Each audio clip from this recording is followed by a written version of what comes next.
Hey guys, my name is Lily and I will be presenting Pecha Kucha on different topics in freshwater and saltwater environments. A few topics I will be covering is the definition of what exactly is a freshwater and saltwater environment is, what is distinct to each environment, along with what kinds of organisms live in each water habitat.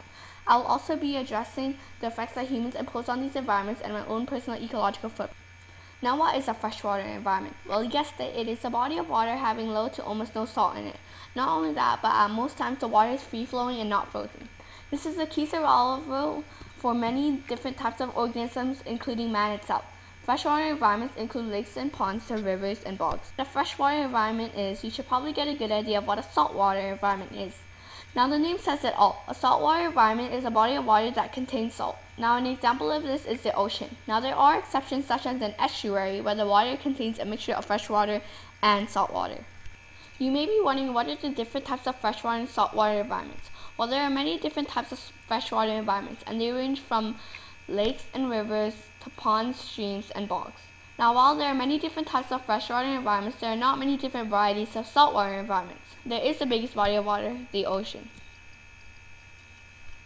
Now something that is distinct to a saltwater environment is that there are many different types of organisms that are able to live only in saltwater environments and not in freshwater. They are able to feed off one another. There are exceptions such as when salmon live in oceans and go spawn in rivers. Now another obviously distinct thing is that saltwater contains salt while freshwater does not. Some varieties of freshwater environments that exist in and around British Columbia are all of our lakes. From the famous Lake Ontario to Lake Patterson, British Columbia has over 700 freshwater lakes and over 100 rivers and creeks, including the Fraser River. Now some types of saltwater environments that exist around British Columbia are of course the Pacific Ocean. A few examples of organisms that live in a freshwater environment are kinds of fish such as trout and salmon. Amphibians such as frogs and toads also live in freshwater environments along with other animals and insects. A few examples of organisms that live in saltwater environments are different kinds of fish such as sharks, whales, dolphins, and many more. Something in a freshwater environment that allows for organisms to thrive in it is that there are many different types of organisms in a complex food chain to feed off one another. Not only that, but there are many different reasons for different areas. In rivers and streams, everything depends on different factors such as the temperature of the water, how quickly it is moving, and the turbidity. Something in a saltwater environment that allows for organisms to live in it is that the ocean is home to thousands of different kinds of species ranging from the smallest of bacteria to the largest mammal, the blue whale. The ocean is the habitat for many dissimilar animals depending on the area. For instance, 10% of the organisms live in the benthic zone while the other 90% live in the pelagic zone. Some organisms that live in the freshwater environment in British Columbia are shrimp, fish, geese, and many more. This all depends on the area. For instance, organisms in the Fraser River are not the same in a small pond. A few examples of organisms that live in a saltwater environment in British Columbia are many different varieties of fish, mammals, bacteria, plants, and insects, and many more. There are many different sources of pollution that can enter these fresh and saltwater environments.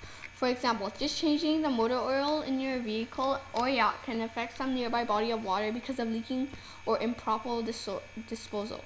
There are even more ginormous issues such as oil spills in the ocean like the famous BP oil spill earlier this year. The effects of this pollution in these freshwater and saltwater environment is leaving a slick trail of oil on top of the water where many organisms will become trapped. The oil acts like an adhesive sticking the wings of ducks and birds together. Not only that, but it also limits the availability of food animals can get to feed whatever they eat can poison them. Then with the coating of oil. Freshwater environment in British Columbia is probably using a lot of water as well as littering.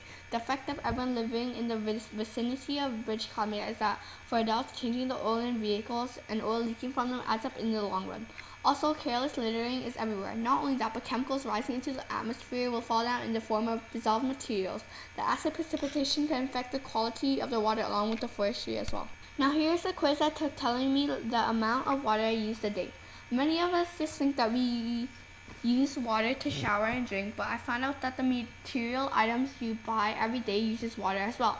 You may be surprised as how much water you really are using.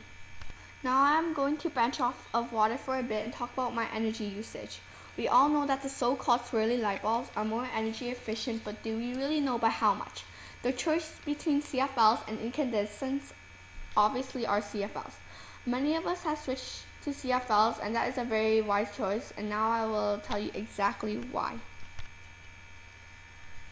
Now, both light bulbs have 8,000 hours of usage, which is equivalent to having it turned on non-stop for 333 days.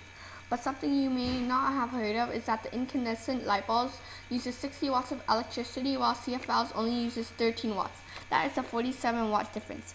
If you're surprised, then you should be. Now back on focusing on water. Now, before my house was under renovation, I found out that the previous toilet installed had used 10 liters, which is equivalent to 2.6 gallons per flush. Now the new toilet uses only half of that, which is 5 liters or 1.3 gallons per flush. Now let's just say I flush the old toilet 3 times a day. That is over 7 gallons, but with the water efficient one, if I flushed it 3 times, it would have only used close to 4 gallons. My effect on freshwater and saltwater environments in British Columbia is probably using a lot of water like many other people. Not only that, but litter being transported to water environments such as rivers like the Fraser River and the Pacific Ocean. Many people think that the water from the tap goes to an endless supply of water, but that's not the case. Even though water is a renewable source, we need to use it wisely. Now, you don't have to stop riding your car or stop buying items or even bathing. Simple things will have a huge impact, like the oil that adds up from leaking cars. Little things such as actually properly disposing of your garbage, that means recycling as well. Well, you've had it. I have learned quite a lot on this unit, and hopefully you have too. I've covered many topics, so feel free to rewind and soak up all the scientific goodness again. Not only have I learned more about this, but also more being aware of how much you use of Earth's resources and that we have to save the supplies for future generations. Thanks for watching and listening. Here are a few sites I've used to support my Pecha Kucha. Feel free to check them out, and I've even posted up the water calculator site link for you to see how much water you really are using. Once again, thanks for listening, and now you can get on with your day.